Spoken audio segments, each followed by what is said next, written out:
Watch for Me on the Mountain by Forrest Carter. Chapter 5. Geronimo had been chased many times by soldiers. As a young warrior with Mangus Coloradus and after the old chief's death with Jew and Cochise, he came to know how doggedly the blue soldiers would hang on a trail. But while a quick ambush did not stop them, it did make their officers cautious of losing men. Knowing this, he counted heavily on the ambush of Boto, Tana, and Watashi to delay the soldiers for a night in the canyon. When he led his band south, turning from the westbound canyon, they passed through a pinyon grove over a range and into an arroyo running south. The arroyo continued for several miles through a hogback and dropped dramatically into a deep canyon.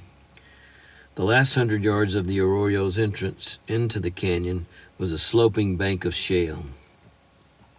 Women and children fell and slid down the banks, holding on to one another. The canyon had come from the east but twisted southward. Deep, with limestone formations and sharp outcroppings overhanging its rim, the canyon floor was lined with live oak and pinyon. Through its center, fresh spring water ran clear over rocks.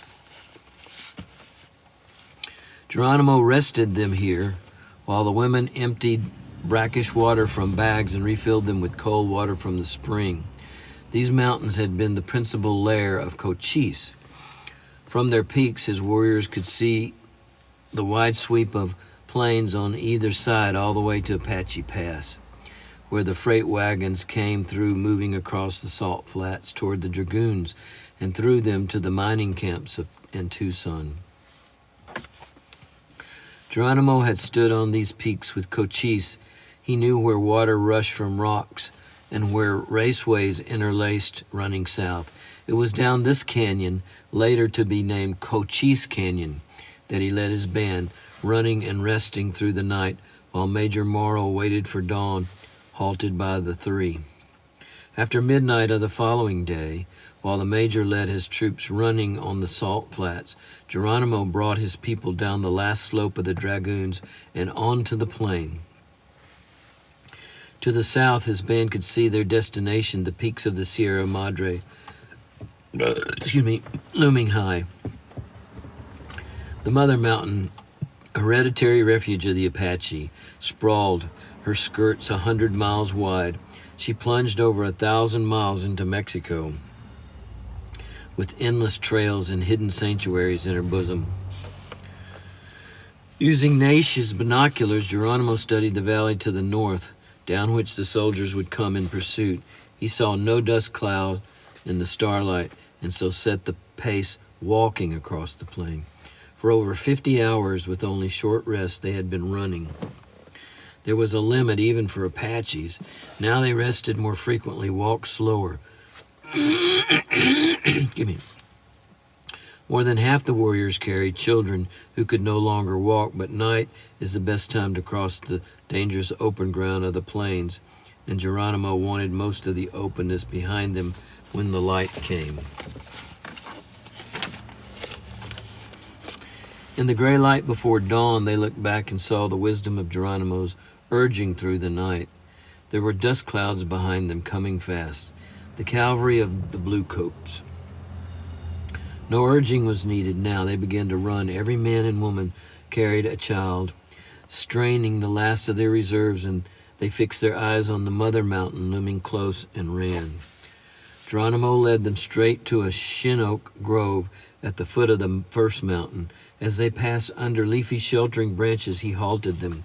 Frantic women, knowing soldiers on the chase killed children as indiscriminately as men and women, sought to run past holding their children on hips or leading them. Geronimo seized one woman carrying a baby and, flinging her to the ground, grabbed another. Zala blocked the path of the women fighting them. Gradually their hysteria was calm. Loco, Geronimo waved to the old warrior chief.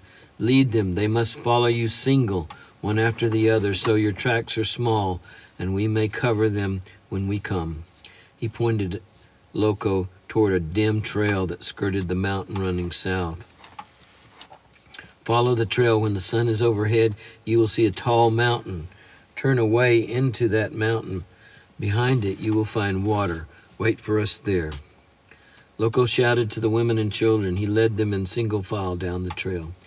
There is no hurry, Geronimo called reassuringly to them, but they anxiously crowded one another's heels. Geronimo sent 3 warriors behind them. With a dozen warriors now, he came back to the edge of the shin oaks. The column was plainly in sight, 2 abreast. The horses were walking. Major Morrow had pushed hard to overtake the band on the plain. Failing that, he knew the campaign would lengthen in the mountains.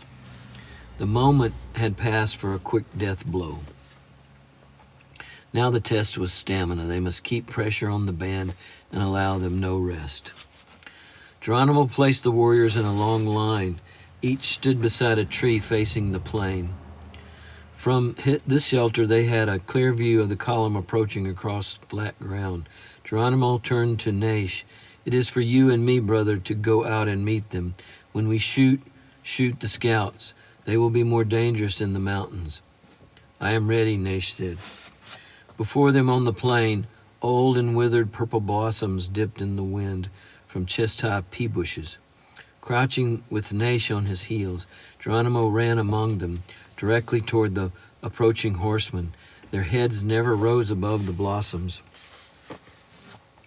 They ran erratically, dropping to their knees, stooping to run again through the drying sunflowers, yucca, and walking stick cactus. The swaying, dipping pea bushes kept movement before the eyes of the soldiers, so confused the movement of Geronimo and Naish. So close now they could hear saddles creaking, horses blowing. Still Geronimo ran toward them, 75 yards, 50 yards. Naish could see sweat standing on the face of the nearest scout. Geronimo stopped, kneeling. Now, he whispered and raised his rifle. They shot together. A scout slipped sideways from his horse. Another flipped backwards. Even before the rifle's reports had settled in the air, Geronimo had whirled, running toward the shin oak grove with Naish on his heels, dodging left and right. His action, cat quick, was only a half-second faster than Major Morrow's. Morrow shot his hand in the air, waving the troopers in a full charge after them. Morrow shouted harsh in the wind, "Charge, charge!" To his left, a voice yelled, "No, no, stay back." It was Tom Horn, but the yelling troopers drowned his shouts in the wind.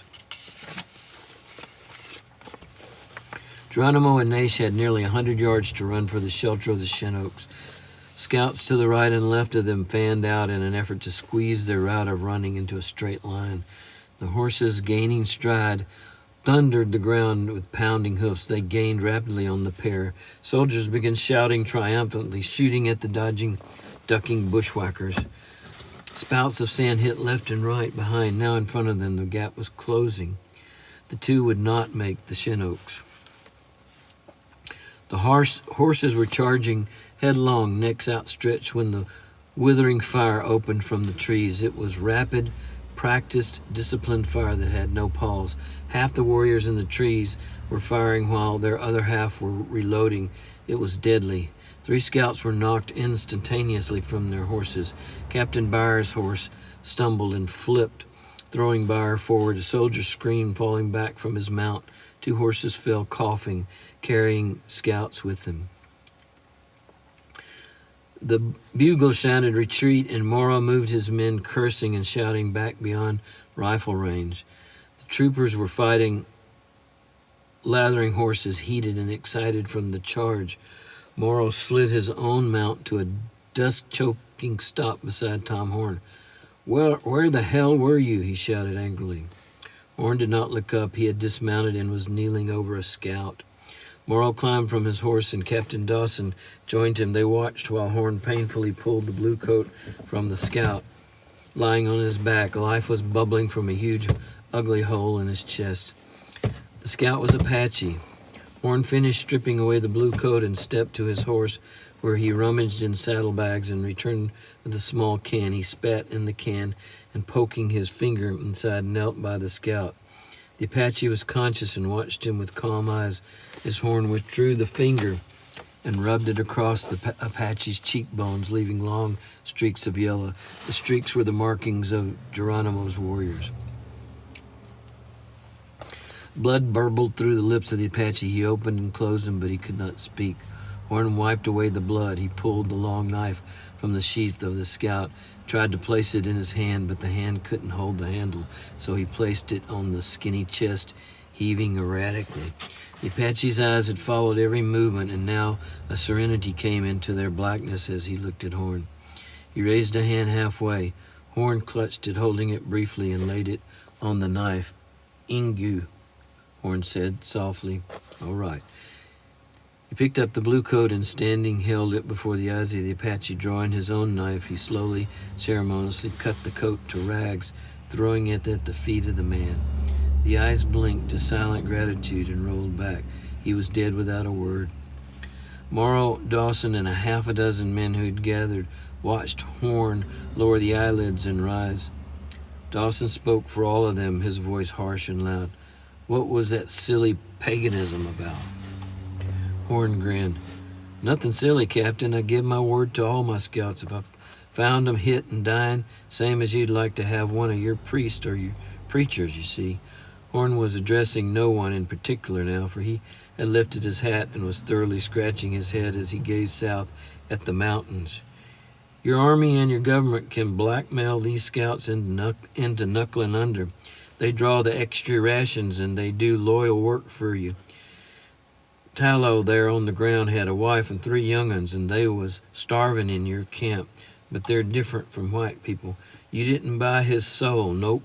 That knife there." Horn replaced his hat and looked down at the sprawled figure. "That represents what has kept him free, all his people, for hundreds of years." That's a short chapter.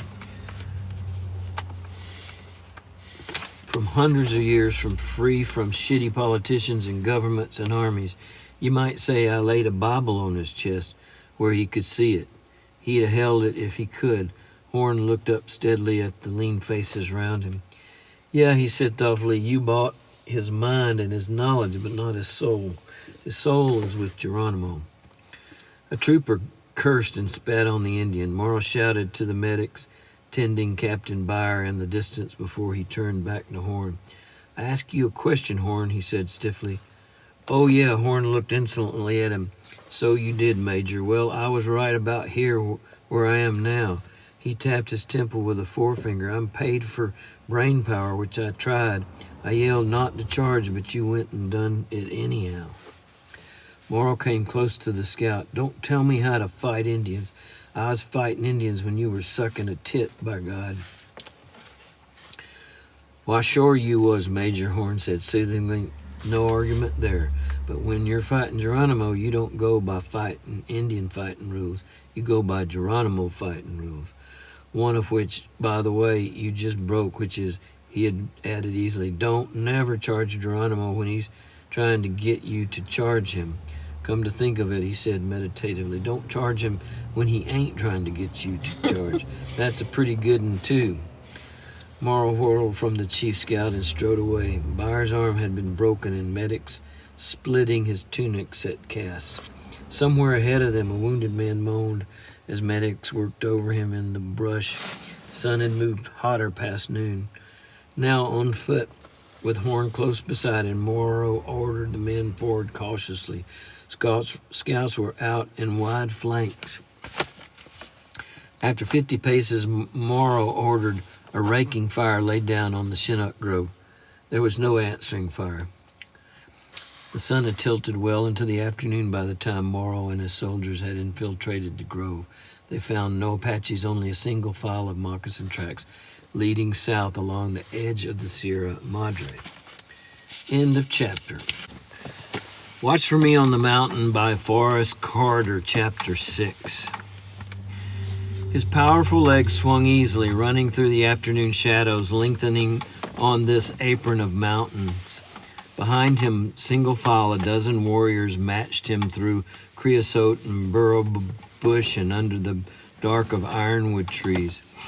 There was no sound of their running, only wind from the east, whining off the dreary Chihuahua plain, where heat devils curled and danced away the vision so there was no horizon.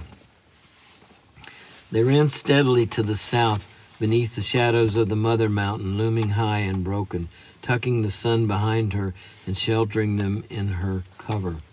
Geronimo slowed and walked and stopped in a thicket of mesquite. The warriors gathered around him, followed his look eastward across the prairie. The wind rushed from the flat plains, heat into the coolness of the mountain shade, bending sparse bunchings of galeta grass and shaking the bushes of sage. The prairie was alive, dancing in the wind and heat. Geronimo pointed. Gosoda. Naish raised the binoculars to verify what he could not see. Through the glasses of the Mexican village was clear. Adobe buildings squatting on the plain with a cathedral tower rising from its middle. A low white wall circled the town, broken by a gateway that was the only entrance. Naish could even see a guard walking on the wall. The guard seemed to dance, but Naish knew it was a trick of the glasses and the heat breath, and so did not trust his eyes.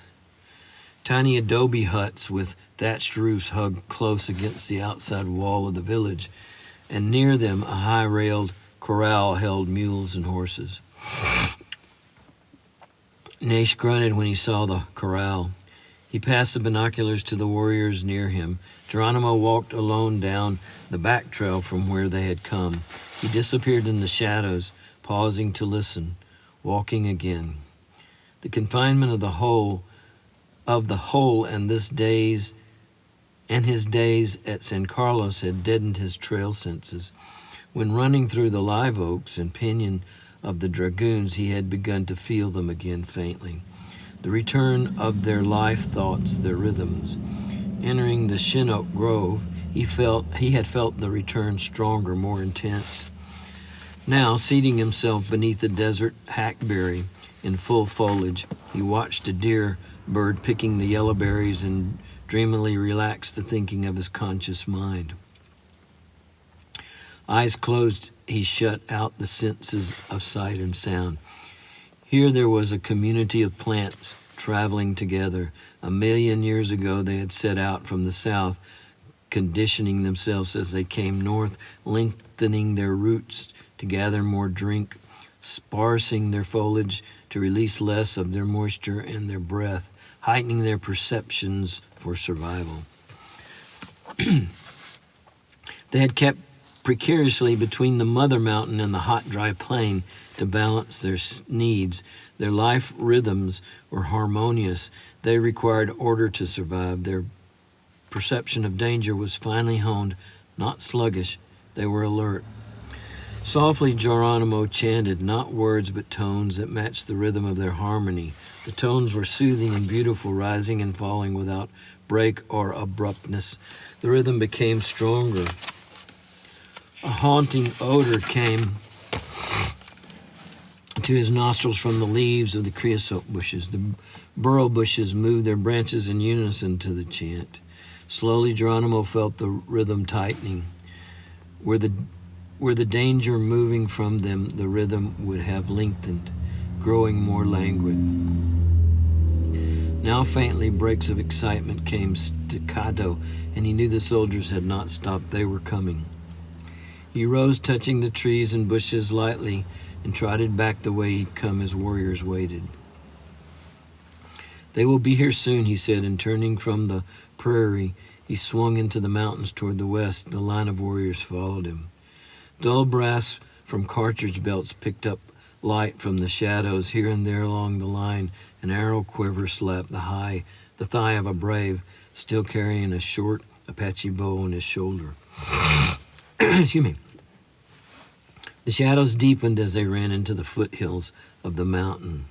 Twilight came and the wind died, then darkness. Still they ran into the deeper darkness between shoulders of mountain. Brilliant stars brought a faint glow of light as they emerged from the shoulders and climbed upward along the sides of a majestic peak. Thickets of pinyon scattered the starlight, making silver slashes on the ground. A nighthawk whistled alarm, and far off the scream of a cougar echoed hollow and alone. Their breath came heavier as they climbed. Stars trekking westward with them marked an hour. Then, too, as Geronimo unerringly found a narrow canyon, and led them through the mountain,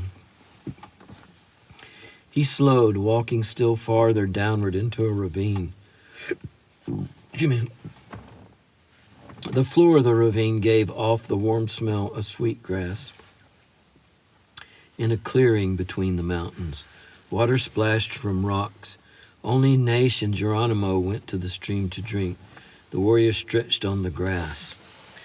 Muscle response in their legs was gone. Stamina, even wakefulness, was sapped by over 70 hours on the trail. A sliver of old moon edged over the mountain pass to the east. It shafted light down on the meadow and darkened the mountains, but none of them sought the safety of the shadows. Geronimo walked into the water. He splashed it over his body. "Look, brothers," he called softly, "the water will help us if we help ourselves. The soldiers will come here soon." He came out of the water and walked among them. "The soldiers will be tired as we are. They will like this water, this place. They will stay here." No warrior raised his head. "Listen, brothers," Geronimo, loud and harsh. "We are few. We are Apache. We must last beyond what the soldiers do. This is their way to run us until we fall. Wet your feet in the water. We must each leave here alone, each in a separate way, so the scout dogs will believe we are frightened and scattered. When you have run a long way, you must begin to move up to the rocks and hide your track.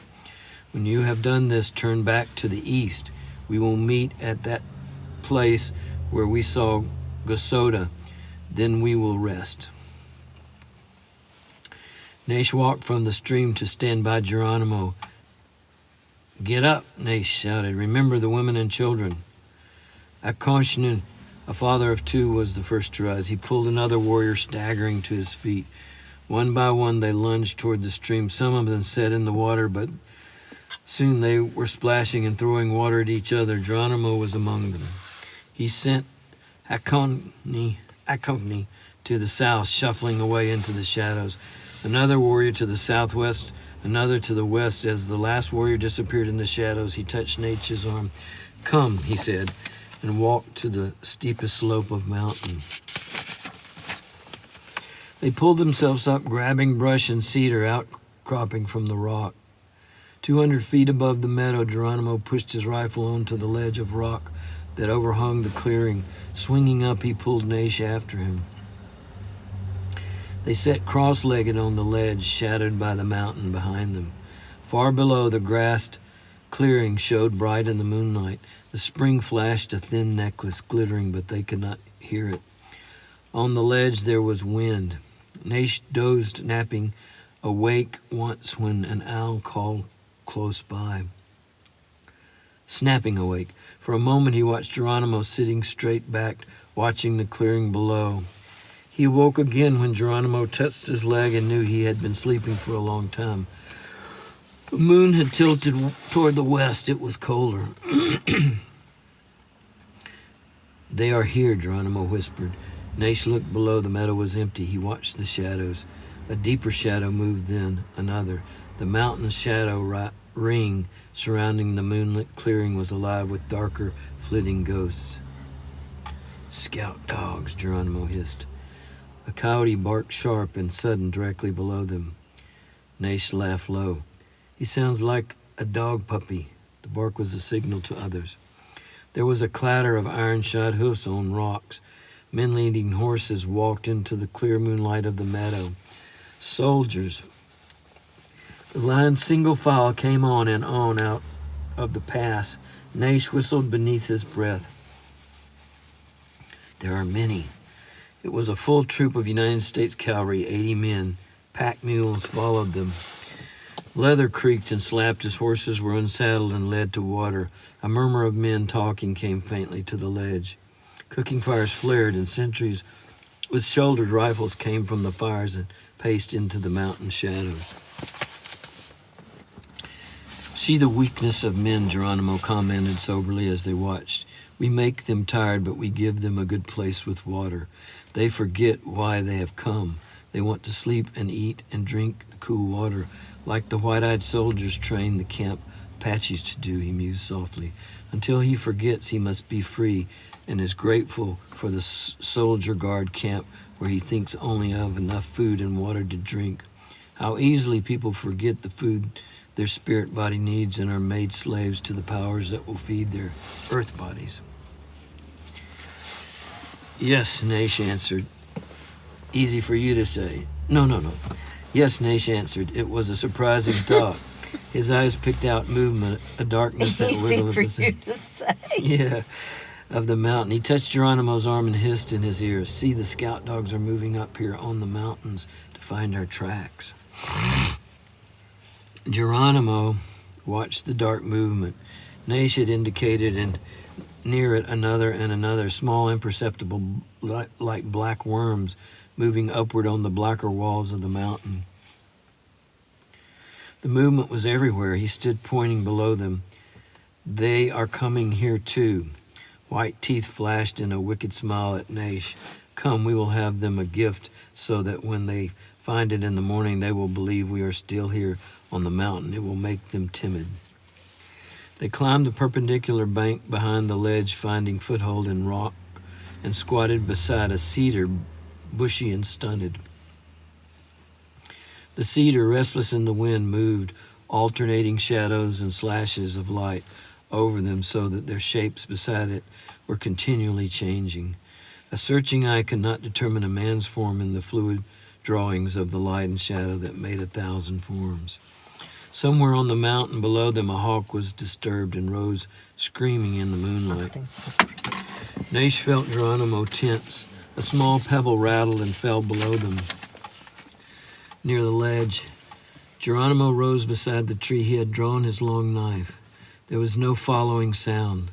The wind whined where it cornered the ledge of rock. A shadow rose at the ledge's end. It grew imperceptibly and stopped, becoming a part of the ledge shadow. A long moment passed. The shadow grew taller. It became a man standing on the ledge. Wind whipped the bush hair beneath his warband. He wore a blue soldier coat and knelt, studying the disturbed gravel of the rock. Geronimo leaped. He struck the kneeling man in the back, flattening him and knocking the wind from him with a grunt. He had not used the knife. Naish jumped to the ledge beside him, and as Geronimo rose, Naish seized the man and pulled him erect. He was Apache. The blue coat hung loose over his small frame. Long sleeves were rolled back from his hands. He was young. Naish easily pinned in his arms behind him, facing Geronimo. He did not struggle. "Martine," Geronimo whispered. Yes, the scout looked at his feet. "Why?" Geronimo asked. Martine studied his feet and did not raise his face. "To eat," he said. "My woman, children." There was no pleading in his voice. It was a statement flat without emotion. The Apache are all going to die. Geronimo turned the knife's handle, bringing the sharp edge up, and held it slightly away from his body. Martine raised his head and looked into the eyes of Geronimo. Could I take off the blue coat?" he whispered above the wind. Geronimo nodded. Naish released his arms. Slowly, Martine unbuttoned the coat, letting it fall to the ground. He was bare above his breechclout, frail and skinny. His eyes did not move from Geronimo's. "Forgive me, Usen," he said, and his voice changed into a low chant. "Only the mountains live forever. Only the rocks live forever." Geronimo moved smoothly toward him. His arm shot bullet fast with the knife, burying it below the breastbone. Martine flung his arms upward and clasped him about the neck of Geronimo, hugging him, cradling his head like a child on Geronimo's shoulder. They stood swaying, holding each other in the moonlight and the wind. The stocky figure, head bowed over the frail, boyish-looking scout who clung to his neck. Naish's vision blurred, watching them. An overpowering, aching hurt came over him. He wondered whether it was for Martin, the traitor, or was it for Geronimo, or was it for them both? They left him there on the ledge, taking his rifle and cartridge belt. In the morning, the soldiers would find him. Beside him, they would find the blue coat slashed to rags. He would be staring at the morning star. Beneath his head would be a smooth rock, and in his hand, clutched tightly, they would find a stick representing the Apache arrow. As clear as the benediction of any priest who sought to save and restore the prodigal son to his faith. When they left him, they scrambled upward, Geronimo and Nash hurrying against time, up past the tree line to the rocks before they turned east along the ridge, leaving no track. The swaying tops of trees hid their running. If a man could have watched from the meadow, which he could not, he would have seen the squat figure in the moonlight leading the tall, jumping from rock to rock. The powerful shoulders sagged unnaturally, and the head was bowed, but the strong legs drummed hard, running toward Gosoda. Yeah. End of chapter.